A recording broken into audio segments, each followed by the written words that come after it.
আসসালামু আলাইকুম রহমতুল্লাহি বারাকাতু। তো এই যে ঘরের কাজ চলতেছে, মিস্ত্রি ওই ঘরে এই ছাতার কানেকশনটি লাগাবো আর কি। তো উনি এরকম ধরনের শৌখিন লোক, তো উনি কোনো কাজে পিছিয়ে যাইতে রাজি না, এই জন্য মানে আগে থেকে আমাকে নক করে রাখছে যে আমাকে কাজটা অমুক সময় করে দিতে হবে। তো উনি কিন্তু অনেক আগেও ডিডিপি অন্য অন্য ডিস চালাইছে, চাইলে উনি ছাতাটা ভালো থেকে সেটিং করতে পারে, তো উনি করে নাই।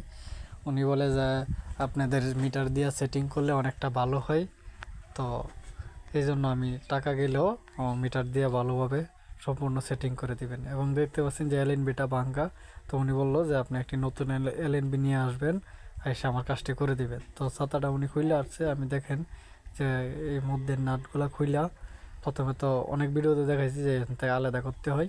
তো আমাদের আলাদা করা শেষ, আমি চলে আসলাম ছাদে।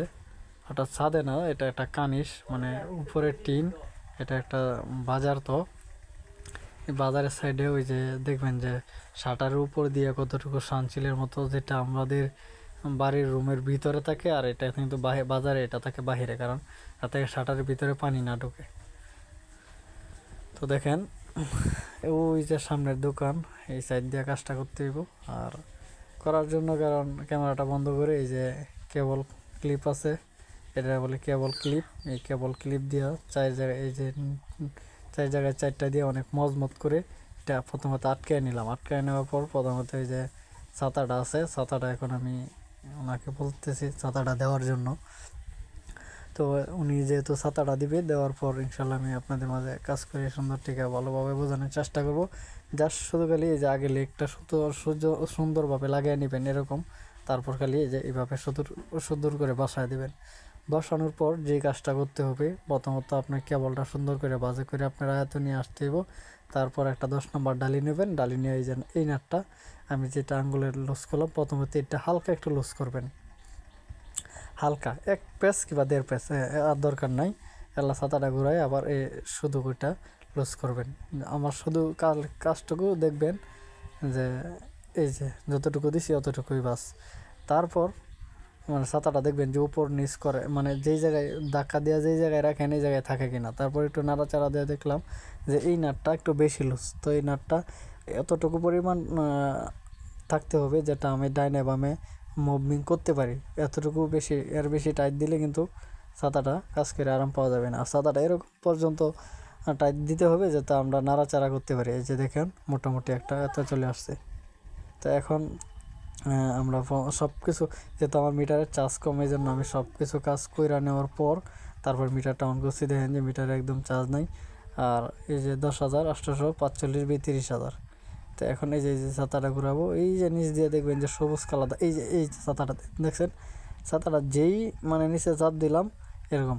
আর এই কাজটা করা হলো আমি কিন্তু আমার মোবাইলের কাটা কম্পাস দিয়ে সুন্দর করে মুভমেন্ট করে নিচে দেখেন ছাতাটা যেই জায়গায় টাইট ছিল ওই জায়গায় দিয়ে কিন্তু আমরা কাছে এর নিচের নাটটা যখন টাইট করে দেবেন তখন কিন্তু ছাতাটা উপর থেকে চাইলেও কেউ আর নিচে নামাইতে পারবে না বা উপরেও উঠাইতে পারবে না। এই দুইটা নাট শুধু খালি উপর নিচ করার জন্য কাজ করে। তো এখন আমাদের কাজটা করতে হবে এই যে 10,845টারে 10,885 30,000 করে নিতে হইব। এই যে দেখেন 30,000 করার পরে কোনো মানে সিগন্যাল নাই। সিগন্যাল না থাকার কারণে আমরা কী করবো, এলএনবিটা একটু মুচড়া দিব। এই যে দেখেন যখন এলএনবিটা মুচড়া দিলাম তখন এই যে সিগন্যাল চলে আসলো।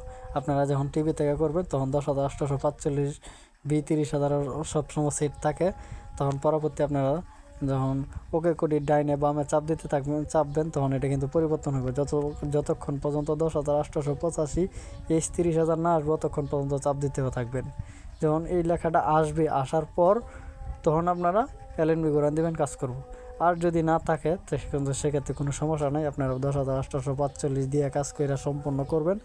যখন টিভিটা চ্যানেলে যাবে, যে চ্যানেলটা সমস্যা হয় এই চ্যানেলে যাওয়ার পর এলএনবিটা হালকা করে একটু ঘোরাঙ্গি দিবেন। আশা করি যখন সঠিক মাপ মতনে চলে আসবে, আশা করি সমস্যা সমাধান হয়ে যাবে। কারণ ইদানিং যে আপডেটটা চলে আসছে, এই আপডেটে 10,885 30,000 টাচ ফোল্ডারটা অনেক সময় শো করে না। শো না করাতে আমাদের এইটা কাজ করতে হয়। তো আমাদের কাজ শেষ। তো ওই যে উনি তারটা টানাইতেছে আর এই জায়গায় নেই বিদ্যুৎ। তো যদি এই এরিয়াতে কেউ ভিডিওটি দেখে থাকেন বা ওনাকে চিনে থাকেন অবশ্যই কমেন্টে জানাবেন। তো উনি নিজে নিজে অনেক কিছু কাজ পারে। যখন আমি ছাতাটা সেটিং করলাম তখন উনি নিচ থেকে সব কিছু লাইন দিয়ে দিতেছে। তো কারেন্ট আসলে অবশ্যই এই যে অলরেডি কারেন্ট চলে, মানে আমি ওই জায়গায় বসে বাতাসে জিরাইতেছিলাম, উনি দেখ কারেন্ট চলে আসার পর ডাক দিল ভাই কারেন্ট আসবে। তো উনি দেখলাম যে উনি সব কিছু লাইন টাইন দিয়ে চালু করে দিল। তো বুঝতে পারছেন যে কীভাবে সিগন্যালটা ধরতে একটি পুরাতন আকাশ কীভাবে নতুনভাবে সেট আপ করতে হয়। আশা করি এই ভিডিওটি যারা দেখছেন অবশ্যই সবাই বুঝতে পারছেন যে সমস্যার সমাধান কিভাবে করবেন। তো যখন এরকম সমস্যা আসবে, যখন আপনারা ধরেন কোনো একটা কাজ করার পর প্রথম চ্যানেলটা রানিং হয়েছে, তারপর চ্যানেল যখন চেঞ্জ করতে গেছেন তখন আবার এই লেখাটা আসতেছে। তো এই লেখাটা আসলে আমার সিগন্যাল চেঞ্জ করে, সিগন্যাল যেহেতু কোয়ালিটি সব কিছু ঠিক আছে, যদি এর আগবোধ ধরেন ই সার্ভিস 16 আসে, 16 যদি কোড আছে E016, সেক্ষেত্রে আপনার অফিসে একটা কল দিয়ে বলবেন যে আমার এটা একটা আপডেট করে দেন, আপডেট করে দিলে অলরেডি ঠিক হয়ে যাবে। তো আশা করি বুঝতে পারছেন। ভিডিওটি দেখার জন্য সবাইকে ধন্যবাদ।